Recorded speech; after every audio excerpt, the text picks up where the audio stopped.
I'm on a journey to read 10 of the biggest books on my shelves in 2023. In the month of February, I'm going to be reading The Winter Garden by Alexandra Bell. This was voted on by my patrons. And I picked this book up on a little bit of a whim towards the end of last year because I got a really good discount on it because it had a big box cutter cut on the back cover. But I really liked the cover and the blurb sounded sweet, and it's a bit of like a fantasy historical fiction kind of story, it sounds like. I did actually get started on this last night. I just read the prologue, so the first like 24 pages. And honestly, I loved it immediately. The first few paragraphs in particular just absolutely captured my imagination. I loved it so much that I had to stop, go back and start again and read out loud just so I could hear how pretty the words were. It just created such a beautiful sense of atmosphere immediately. And I think the prologue is set quite a bit before the general story. We're introduced to our main character when she's only 8 years old. Her name's Beatrice and her mother has been sick for a long time, and we meet her on the day that her mother is going to die. She hasn't been allowed to see her mother in 10 months, and then when she's sort of taken into the room to say goodbye to her mother, she doesn't recognize the woman in front of her. And obviously it's just a very confronting, difficult experience for an 8-year-old in general. And so rather than saying goodbye to her mother, she runs away. She spends the day in the garden and we're introduced to a boy who's a little bit older than her named James. They're not supposed to be friends because Beatrice is the daughter of clearly like a wealthy family, whereas James is the son of a gardener. But they both have a love for animals and they clearly have a very sweet friendship. Beatrice also can't speak. We don't have a lot of details, but it seems like she had a stammer and then she had surgery on her tongue that has, at least for now, left her unable to talk. But the relationship between her and James just is really sweet and touching immediately. They both seem like the sort of kids who are fairly quiet, introspective, and really love nature, and they just connect over that. Anyway, eventually Beatrice does return home and her father is just like horrible. He's like disappointed in her for treating her mother badly, rather than realizing that, you know, she's 8 years old and she's traumatized. That night though, Beatrice is awakened by some magical goings on in her bedroom. She receives a letter inviting her to the Winter Garden, and all she has to do is follow the dancing mushrooms. It's an absolutely gorgeous place of whimsy and magic and peace for Beatrice. The Winter Garden finds her every night for the next 7 nights, but then on the 8th night, it's nowhere to be found. So that's the prologue. Quite a lot happened in terms of like the character setup and also like our introduction to the Winter Garden and the strange kind of magic in this world. Anyway, the prologue has definitely worked to capture my interest and I'm really looking forward to diving into the book proper. I'd love for you to hang out with me in this video. I'm gonna get to reading. So last night I finished part 1. I'm up to about page 115. And so far I'm liking a lot about it, but I also have some conflicting thoughts and feelings. But before I get into how I'm actually feeling about it, let's talk a little bit about what's happening. In chapter 1, we skip forward 17 years. Beatrice is now living alone in this big house. Her father has recently passed away. And before he died, he basically set her up with a very eligible bachelor. His name is Eustace. He's a duke. And now that Beatrice is like the sole inheritor of like quite a lot of wealth, I mean, like, it seems to be the perfect match. But Beatrice really doesn't want to marry this guy. In fact, she doesn't really want to marry any man. My favorite line so far is actually on page 27. Since she'd been very small, it had seemed perfectly and painfully self-evident to Beatrice that a man could not possibly compare with the fascination of a mushroom. And that's basically the crux of it. She's not very interested in men. She's not interested in getting married or having children. Instead, she's kind of obsessed with mushrooms and plants. Before I continue, I should probably talk a little bit about Beatrice's stammer. So in the prologue, we were told that Beatrice wasn't able to talk, that she used to have a stammer, but she was sort of forced to undergo this kind of brutal procedure to cut her tongue to hopefully remove her stammer.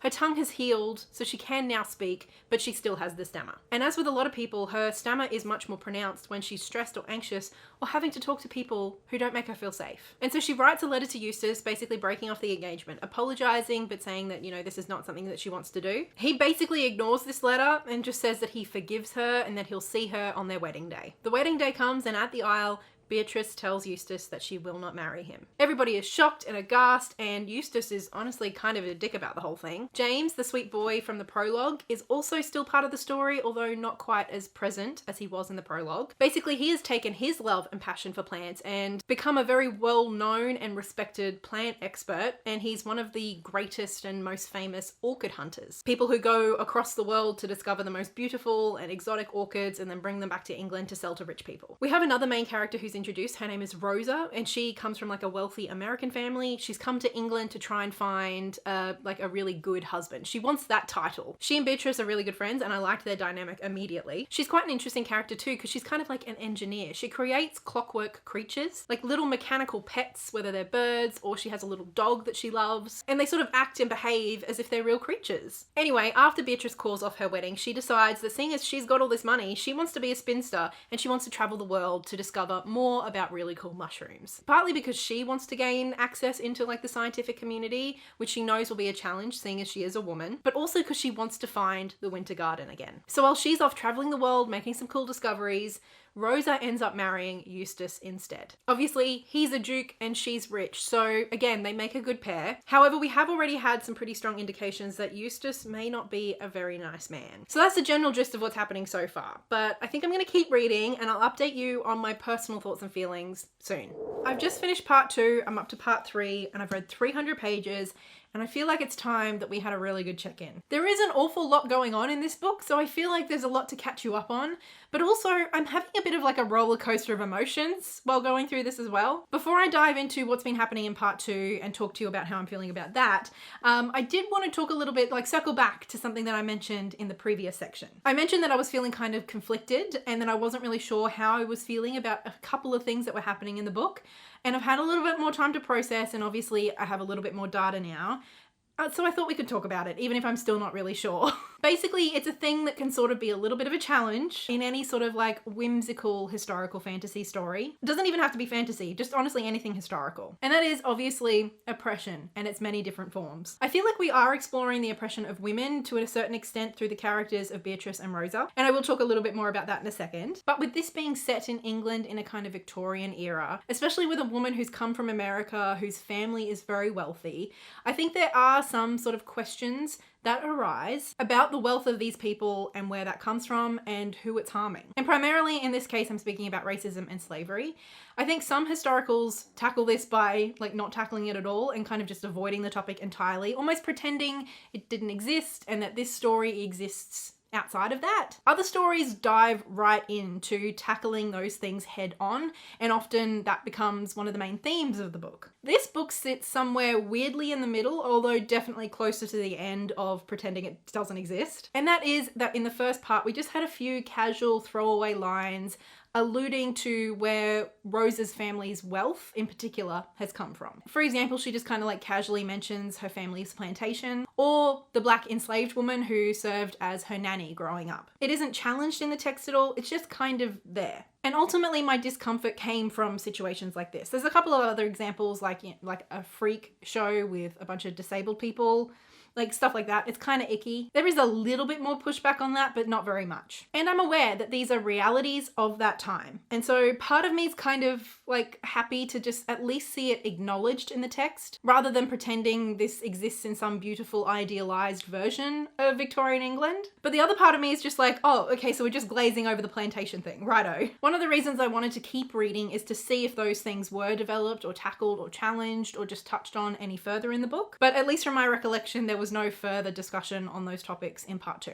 So a good faith, generous reading of this would be that it's just like the author nodding to the very serious realities of the time that she's writing in, making sure not to over-idealize or romanticize the time period. And I think also just to give us little nods as readers to like an understanding of like the position and privilege and oppression that wealthy people of this time were participating in. I think a more critical reading of this would be the fact that these are very privileged women who we are being written to heavily sympathize with. And so to mention how these women are participating in the oppression of others, but to kind of sweep that under the rug, or not sweep it under the rug, but not really tackle it in any meaningful way, I think to some readers might feel quite dismissive or harmful. Like I said, this has just been a few mentions in passing, so it's not a big part of the book, but again, like whether that's a good thing or a bad thing, I'm not entirely sure. I suppose at the end of the day, I understand that, you know, not every historical fantasy is going to spend, you know, many pages delving into the complexities of the era. Sometimes they just want to tell a cute whimsical story about some rich women living in England. And I think there is also something to be said for just letting the inherent racism of this time and place and these women's positions just kind of sit, and not giving these women some kind of like elevated sense of morality or understanding of oppression that their contemporaries of the time probably didn't have, at least a lot of them, just to make us, the readers of today, feel a little bit more comfy. So I don't know that I have a perfect answer yet. I mean, maybe I'll develop a little bit more of opinion depending on how the book continues to tackle those things. But it is definitely something that I very particularly noticed while reading, and it did take me out of the story a little bit. Anyway, I don't want to labor the point. I feel like I'm starting to talk around in circles. Let's chat about part 2. And what happened? So as I mentioned earlier, we've got kind of 4 main characters. The 2 primary main characters are Beatrice and Rosa. Then we have Eustace, Rosa's husband, and then there's James, who is Beatrice's kind of childhood friend. I didn't mention it, but he was kind of in love with Rosa before she got married to Eustace, and he did actually ask her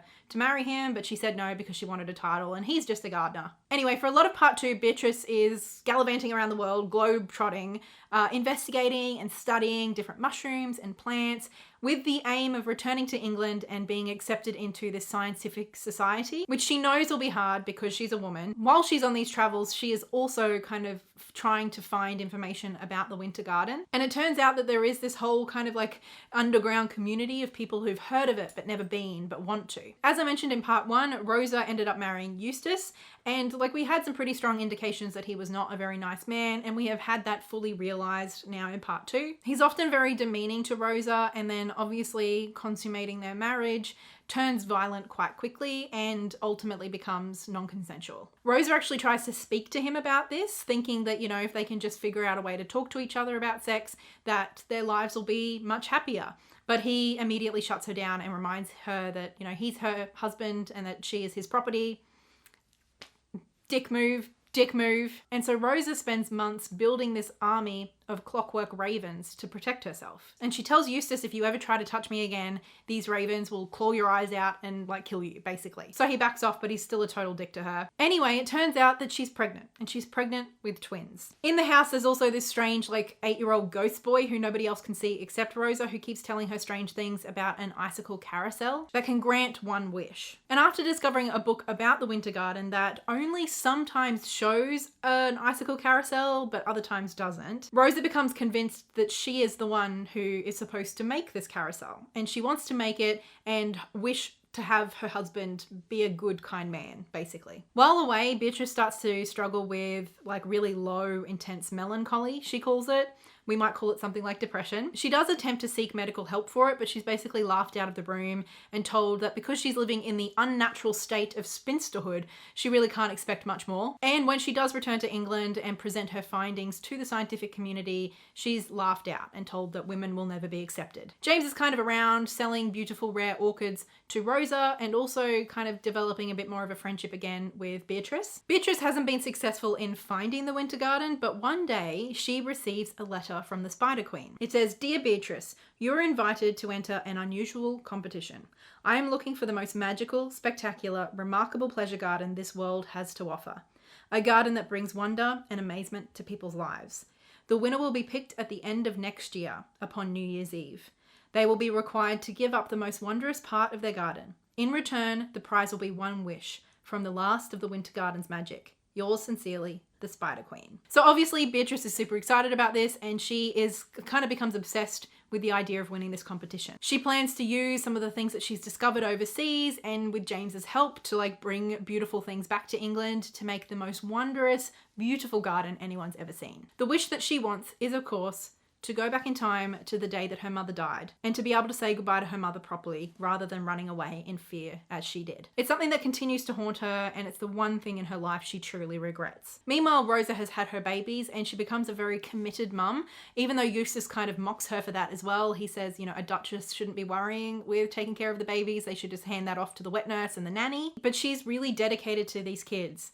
Sadly though, the worst happens and one of them falls ill and passes away. Not long after that, Rosa receives the same letter that Beatrice did, inviting her to participate in this competition. Obviously, in the depths of her despair, she sees this as the one opportunity to get her daughter back. And her plan is to make the most miraculous, beautiful clockwork creatures to fill her garden. And so, of course, she goes to Beatrice to ask for her help, not knowing that Beatrice is already planning to enter this competition herself. And so they have this quite intense and harrowing confrontation of Rosa asking Beatrice to remove herself from the competition and instead help Rosa. And despite her love and sympathy for Rosa, Beatrice just can't quite bring herself to do it. She spent her entire life regretting what she did the day her mother died, and she sees this as her one chance to change that. It's also not helped by the fact that Rosa doesn't really acknowledge any of Beatrice's own struggles and pain, the way that her stoma has really affected her and the way that her grief has really affected her too. And while obviously Rosa's grief and heartache is much more recent and fresh, Beatrice thinks it's very unfair for her best friend in the world to completely dismiss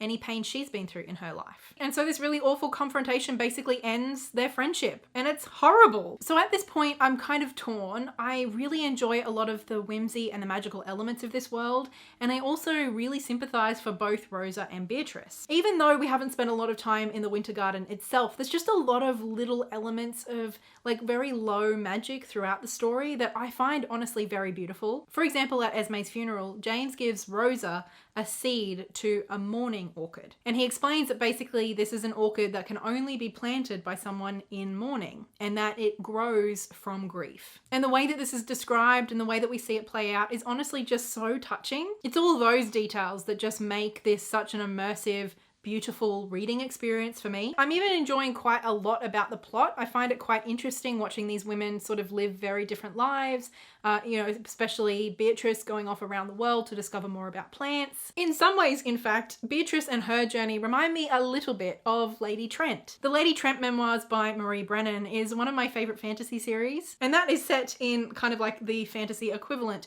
of Victorian England, where dragons exist, and our main character goes off gallivanting around the world to learn more about them, even though everybody thinks that she should just sit at home, get married and have children. So there's clearly something about that character type and that journey that I really like. And I also like a lot about Rosa. She's very confident and forthright in a way that a lot of the other English ladies aren't. And for so much of this book, what I really loved was the beautiful friendship between Beatrice and Rosa. There was a tiny bit of like not like other girls energy for both Beatrice and Rosa. It's like these two people are like entirely exceptional women amongst all of the other British women. But now that they've had this big falling out and they're going to be competitors, I don't know.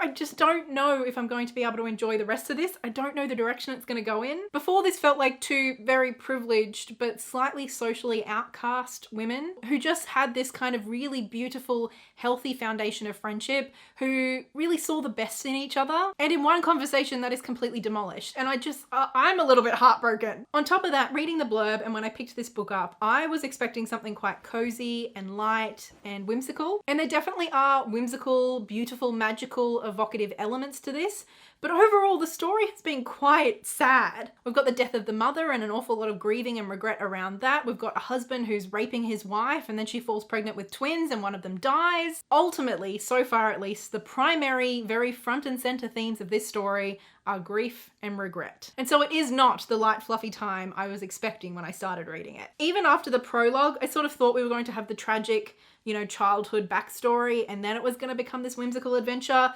But nah, it's still just tragic. Anyway, I've got another 200 pages to go, so I'm going to get stuck in. And ultimately, I'm just hoping that Beatrice and Rosa come back together. So fingers crossed for that. And I'll talk to you soon. So I finished The Winter Garden, and if I had to summarize my thoughts and feelings with one word, it would be miserable. Although this is a 520 page book, it is very large text and quite spaced out. So it was surprisingly a quick read for such a long book. Or at least it should have been, in theory. Like, the audiobook is only 11 or 12 hours, to give you some context. Having said that though, it felt a lot longer than it was. And I think that is because this book is so goddamn miserable. Now, before you get too concerned and start thinking that I'm turning into a rant review channel against my own will, this is not a rant review. However, clearly it's not a glowing, positive review either. Before I get into the nitty-gritty of my review and my overall thoughts, let's talk about what happened in part 3 and how this book wrapped up. So one thing I neglected to mention in part 2 that did end up being quite important was the fact that Beatrice developed a pretty serious addiction to opium. Remember how I said that she went to the doctor because she was feeling melancholy and they just blamed it on her spinsterhood? Well, they also prescribed her opium, to which she quickly became addicted and she had a really horrible, intense experience.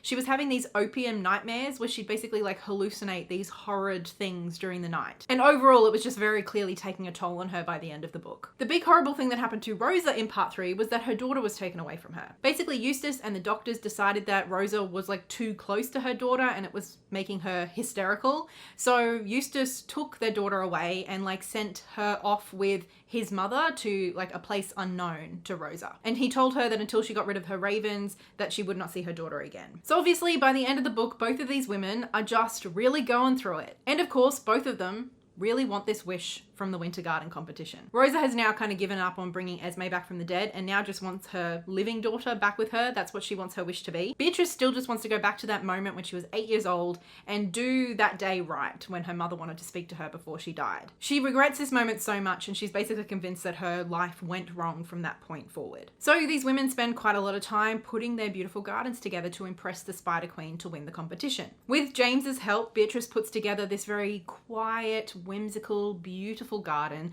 filled with plants and creatures and fungi that she and James have discovered around the world. In her garden though, she also has this magical rain. And if you touch this rain, you basically in your mind can see and you live a life that you could have lived if you made different choices. Some people think it's wonderful, some people think it's horrible. Either way, it's a very bittersweet, moving kind of experience that obviously ties in with the themes of regret and grief throughout the book. Towards the end of the competition, she also introduces these magical plums. People are allowed, indeed encouraged to eat them, but they are very difficult to eat because they taste like regret. However, if you do manage to make it all the way through, which to be fair, very few people do, on the seed of the plum will be inscribed a future decision that you will make that you will regret. But this decision is in the future, so it's not set in stone and it is one that you can change to avoid that regret. Rosa's garden, on the other hand, is very loud and bombastic and impressive, especially with her beautiful, amazing clockwork creatures. She has also managed to make this icicle carousel, which she's kind of been obsessed with. And if you ride the carousel, you get to revisit a memory. However, Rosa is so convinced that Beatrice's garden is going to win that she decides to break into Beatrice's garden. She kind of destroys a bunch of stuff accidentally, but it's horrible. It's really sad. And ends up stealing some of these magical plums from Beatrice's garden. She takes them back to her garden and feeds them to one of the horses on her carousel. And it basically transforms the power of this horse on the carousel to where it doesn't just take you back to witness a memory. Instead, you're an active participant in it and you can change your past. Obviously, this stealing situation and the destruction does nothing for the situation between Rosa and Beatrice and their friendship, but it does win Rosa the competition, and so of course she wishes to have her daughter back. However, it is also revealed that the Winter Garden itself came about as a result of the final dying wish of Beatrice's mother. And now Beatrice is inheriting the Winter Garden and it is her job to travel the world with the garden, to fill it with beautiful, unusual, strange things and visit people in their darkest moments to bring them hope and peace. Despite this relatively happy ending, Beatrice is still convinced that she needs to go back to that moment when she was 8 years old and her mother died. And so she tries to ride Rosa's carousel on the horse that can go back and you can change stuff in your past. But by this point, Rosa has realized that that ghost boy I mentioned who occasionally shows up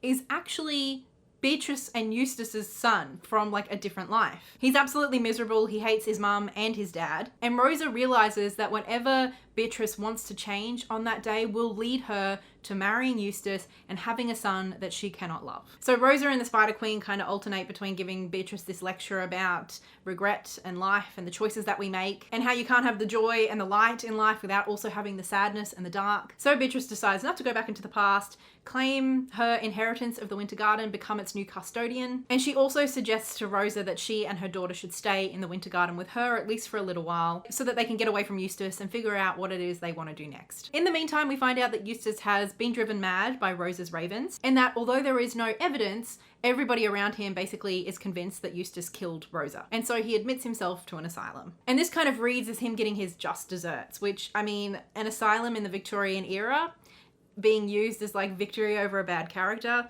I have to admit I didn't love that plot twist. But anyway, that's essentially how the story ends. Now there's a few different things that I wanted to talk about. The first is the characters of Rosa and Beatrice. Now if you were to read the blurb and even the prologue, you would be pretty confident in saying that Beatrice is the main character of this story. However, it becomes pretty clear pretty quickly that we've got two primary protagonists in Rosa and Beatrice. But I would go even further than that and say that to me, Rosa is the main character of this story. Or at the very least, she is the character that the author was much more interested in telling the story of. We get a pretty good introduction into Beatrice and her struggles in the first, I'd say, third of the book. But beyond that, most of like the intimate experience of struggle and trauma and just like the emotional interactions we have with the characters, most of that is happening with Rosa. A lot of this book is focused on Rosa's experience of motherhood and how challenging and complicated and beautiful that is for her. Meanwhile, Beatrice's major struggle as an adult is her addiction to opium. And that is more just kind of like told to us. You know, we're told that she's been given opium, and then a little while later we find out that she's kind of addicted to it, and then a little while later we find out that she's having these nightmares. Like, that progression is not made as clear and evident to us. It's more just, we're just kind of like, we just check in with it every now and then, if that makes sense. Whereas with Rosa and her struggle of motherhood, we're like in the trenches with her. And I mentioned earlier that the main themes I was noticing in this book were grief and regret. Now that I finished it, I would like to add motherhood firmly as like the other theme that is primarily driving the book, and I think the intention the author had for writing it. Obviously, we get a lot from Rosa's perspective of her experience of motherhood and all of the complexities that involves for her, but also the way in which she and her experience is juxtaposed with Beatrice being someone who does not have children, has said that she doesn't want to have children, and who we learn through like this alternate life thing with the ghost boy would probably be a terrible mother. And especially with that ending of Rosa having been through so much like literal abuse and rape from Eustace and just everything, and knowing that marrying him was in so many ways the wrong choice. But now that she has her daughter back, she does not want to change anything about that, because it has given her her greatest joy in life, which is her daughter, which is obviously reflective of that age-old idea of mothers being willing to sacrifice almost anything for their children. For context, I am someone who has never wanted children and who has chosen very consciously to live child-free. I do still enjoy reading about motherhood and the themes of it, but the way that Rosa and Beatrice were so heavily juxtaposed, there was something a little bit off about it for me personally. And I think that is very much exemplified by the introduction of this ghost boy who represents Beatrice's potential child, the one she would have if she'd made the decision to marry Eustace. Early in the book, I sort of saw Beatrice's choice of spinsterhood and living this child-free life as like a really exciting choice that this character had made. But by the end of the book, when she's given a choice to go back and change things, instead of it being one about her wanting to choose a life of freedom for herself and independence,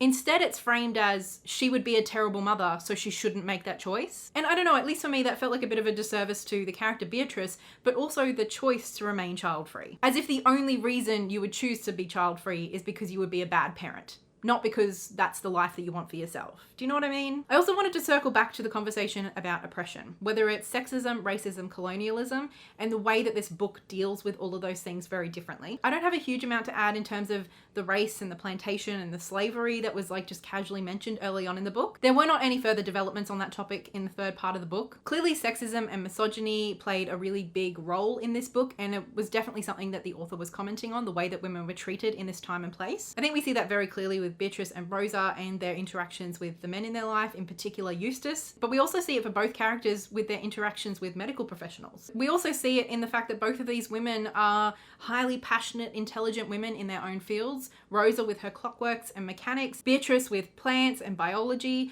and both of them are denied access to, you know, doing these things as jobs or entering into societies where they could, you know, share and elevate their knowledge. So this is something that is constantly reflected upon throughout this book. However, something that's just kind of there for an awful lot of it and is touched on briefly but not to any satisfactory end, I don't think, is colonialism. I think this is especially clear with James and Beatrice and their globe-trotting to discover and bring back plants from all over the world. Early on, this is kind of briefly touched on when James and Beatrice are sort of talking about how some orchid hunters just like pillage foreign lands.